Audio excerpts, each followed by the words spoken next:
Hi, boys and girls. Since March was Women's History Month, today we're going to be learning about 2 female artists. In the art classroom, we're going to be talking about an artist named Georgia O'Keeffe, who is famous for her flower paintings. So we are going to be making a flower painting of our own. And in music, we're going to learn a little bit about Ella Fitzgerald.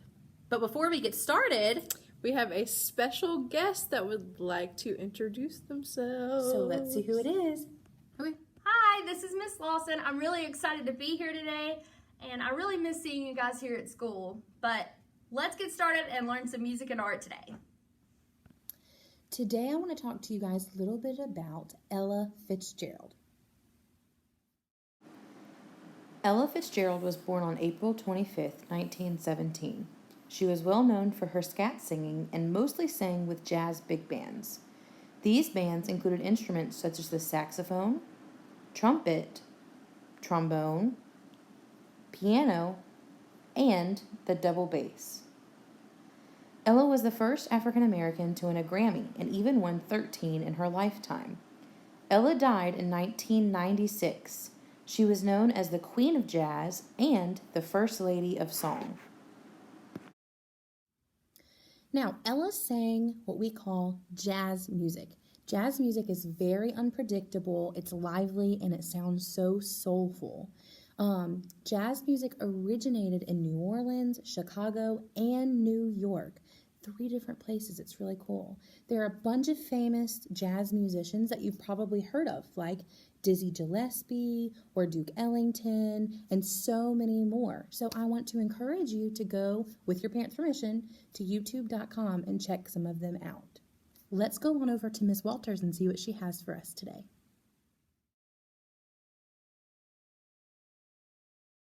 Georgia O'Keeffe was born in 1887 in Sun Prairie, Wisconsin. She grew up close to nature on a large farm. By the time she was 10 years old, she knew she wanted to be an artist. After studying art in both Chicago and New York, Georgia spent several years teaching in elementary school and later in a college. In the early 1920s, she stopped teaching and she got married and moved to New York. Georgia O'Keeffe wanted to draw attention of even the busiest people of New York to her flowers, forcing them to look more carefully. She painted flowers larger than life, often filling the complete canvas with a single flower. Later in her life, Georgia O'Keeffe moved to New Mexico and painted the nature she loved so much. She was 98 years old when she died in 1986. So now that we have learned about Georgia O'Keeffe, what we are going to do is we are going to draw one of her up-close flowers. So what we're going to do is we're going to start with a circle in the center of our paper. Now, if you remember from the examples that we saw earlier, most of these flowers are zoomed in very close to one particular area. So now that we have the circle in the center of our paper, we're going to add some curved lines on either side on the top portion of our circle, and then on the bottom we're going to do the same thing so it almost looks equal.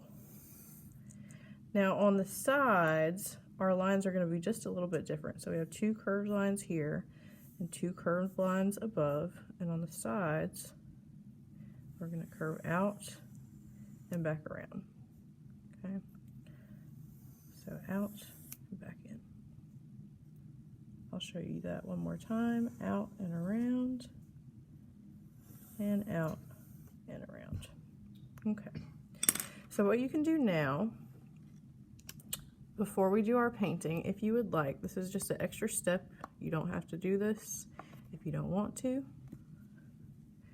What we're going to do is take our glue, if we have a bottle of glue at home, and we're going to trace the lines of our drawing, just like this.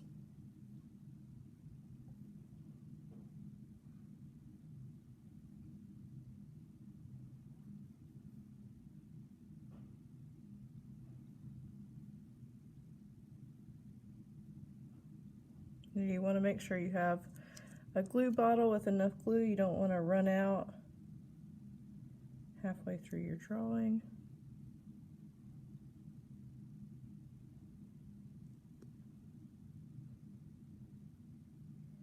And if you want to put in a little bit of detail on your petals, you can do that as well. So we can add some detail here. Add a few lines of detail here. Now I didn't draw this with my pencil, but see how I'm using my glue bottle as a drawing tool? We don't just use crayons and pencils and markers. You can also use other art materials to draw with.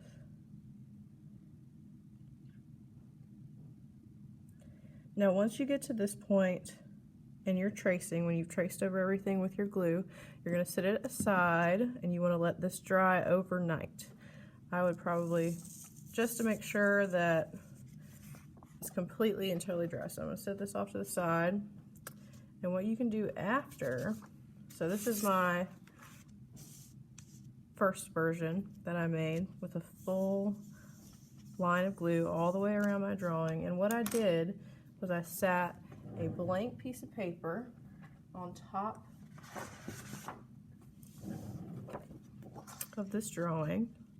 I picked two cool colors, blue and purple, and what I'm going to do, I'm going to start with my blue. I'm going to make sure that my paper is directly over the top of my drawing and just add a little pressure. And you can see where those glue marks were before, right? Very cool. Now I'm going to go over the top with my purple. And you can go over this with as many different colors as you would like. I'm just choosing purple and blue for mine. And what will happen is you will get that texture from the glue transferred onto your new piece of paper. It'll look a little something like this when you're done. I kind of like to leave a little bit of a white border around the outside, so that kind of acts as a frame. But now we have our Georgia O'Keefe transfer paper. Very cool. All right, so if you don't have any glue at home, there's an alternative to this activity. Last week we used food coloring for painting, so we're going to do a Georgia O'Keefe drawing and painting using food coloring, and our special guest, Miss Lawson, is here today to draw along with us. So, same steps that we just did with our glue drawing. So what you're going to do is you're going to start with a circle in the center of your paper. Circle in the center. Very good. Now I did an extra circle in the center. You don't have to do this. That's up to you. And if you don't like how your circle looks the first time you draw it, you can go over it a couple more times. And that's going to just make that line a little darker.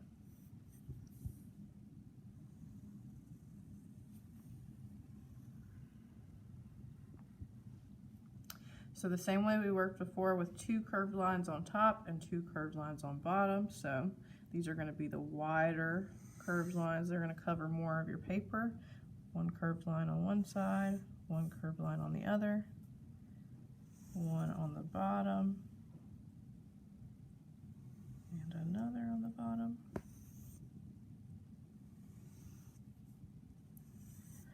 And now the next lines we're going to draw are really going to give us that petal shape, okay? So we're going to leave just a tiny bit of space in here. It's going to be a little bit harder to do on our paper because our paper is a little bit smaller than the paper I used with my glue drawing. But what you're going to do is you're going to take your pencil, you're going to kind of fan out. So it's a little bit more curvy than the last one. Just a little bit more curvy. Not by much. And you can turn your paper whatever way you need to for your drawing to look exactly right. Curving out, down and out. And you're going to leave that little bit of space because we're going to assume, we're going to pretend that there are petals underneath these petals in these little spaces right here. Okay. So once you have your drawing, what we are going to do next, after we've got to our final version, we're going to pull out our food coloring. And again, I'm going to be using some cooler colors. I'm going to use blue and maybe a little bit of green. And then we have red and orange for Miss Lawson. And if your drawing doesn't come out exactly how you would like it, that's totally fine, because you can practice this again. Now remember, when you're adding food color to your palette, you're going to want to just get a couple of drops, because this can add a lot of color to your paintings.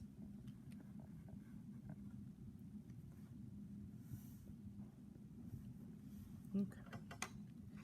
Now we're also going to talk about value today. We're going to talk about lightness and darkness in artwork. So if we're looking at our orange and our red, Miss Lawson, which do you think is a darker color, our red or our orange? Your red is darker. Your red is darker. So what we're going to do, and we're looking at our green and our blue now too. If I had to choose, I would probably say the blue is maybe a little bit darker, but it's very close, much closer than our red and our orange. So what we're going to do is we're going to start with our darker color. We're going to get our brush, and I'm going to start with my blue. I'm going to get a little bit of blue on my brush, and I'm going to go right on the inside of where my flower is, not the circle, but the inside of our petal. And I'm just going to pull that color from the inside of the petal. Smooth out that line.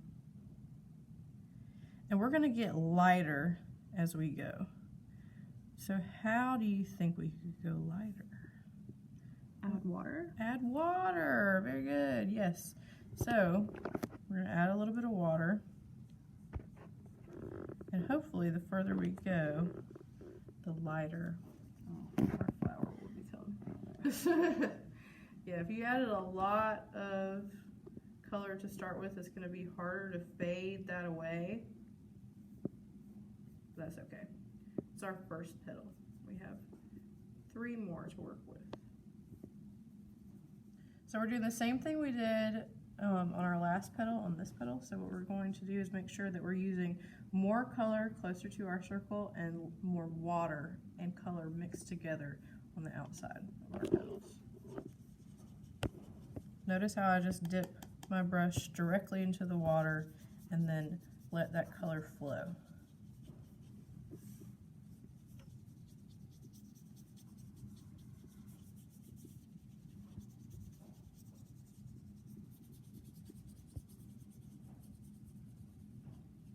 Alright, boys and girls, so what we're going to do now is we're going to fill in our little spaces that we have between our petals. I'm going to fill it in with the green. When Miss Lawson gets to her spot, she's going to fill it in with the yellow. Now it's going to, if you get too close to these petals, it might bleed into the petal, which means that there's so much water on the paper that the color that you're putting on your paper is going into different parts of your paper you might not want them to go into. That's totally fine. What you can do is smooth that out with your brush and just kind of help it mix together on the page. Okay. Now remember, it's easier to add color than it is to take away. So we only want to use just a teeny tiny bit in the middle of these white spaces. So one interesting fact about Georgia O'Keefe is that at one point during her career, she was a professor at Columbia College, which is my alma mater, which is where I graduated from, and it's also where Miss Janet Ashmore graduated from, who is the speech therapist here at Pomerian Carmody. Go Koalas. That's very cool.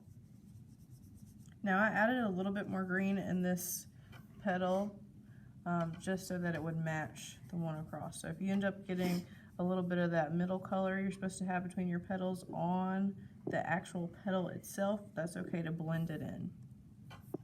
Okay. So lastly, what I'm going to do we don't have a yellow. So what I'm going to do is I'm going to use this orange. I'm just going to get a little bit of this on my brush in this space here with our yellowish orange. Oh my goodness. I'm out of color. This activity works a little bit better if you use the colors Miss Lawson's using, because all of those colors are in the same family. Now I'm adding a warm color into the cool color mix. So here we have a few different versions of the project. These are mine and Miss Lawson's paintings. And this is my first painting. As you can see, what we talked about earlier with that color bleeding into one another. As you can see in this middle area, I had some of that green and that blue get mixed in with my yellow. So I restarted on this piece of paper and I added my yellow here. I'm going to show you how to add your yellow on Miss Livingston's. Look how good, you guys. She did an awesome job. All right, so now what we're going to do in the middle of our circle, we are going to add the color yellow, but we're going to leave a little bit of space. So, Miss Livingston, when you add yours, you're just going to leave a little bit of white space, only a teeny tiny bit around the outside, so we can get really close to the edge, but she's not touching that red and that yellow that she has on the outside. Do I go all the way around the circle? Mm-hmm. Fill it all the way in. Once you have your circle kind of drawn with your paintbrush, once you've painted it out, you're going to go ahead and fill it in with that color. Okay.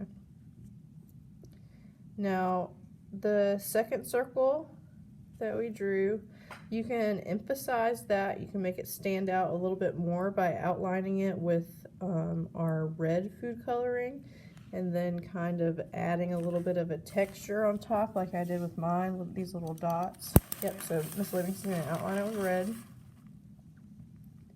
Oh no.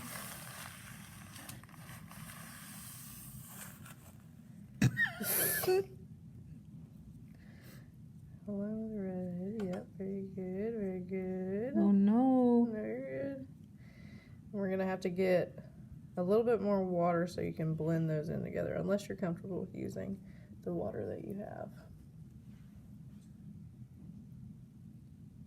Like that? Mm-hmm. And you can make that color, that redness, go all the way out to the outside of the yellow that you created and just let it fade away. Ooh, Miss Livingston. All right, now, if you want to fill in that awkward space in the middle, you can fill it in with the same color that you started with out here. You can fill that in, add a little bit of water and just bring it in, or you can add the yellow and bring that in too. Now once your petals on the outside are totally dry, then you can bring that paint out all the way out to the edge of the petals, okay? And then you'll get something a little bit like this. Now, if you're looking at mine and you're looking at Miss Lawson's, we're gonna add a little bit of detail, or I've already added a little bit of detail. I used my blue and I just added these lines through here like this. You can add that as well. And then add those lines. Look how they pop. Isn't that pretty? Mm-hmm.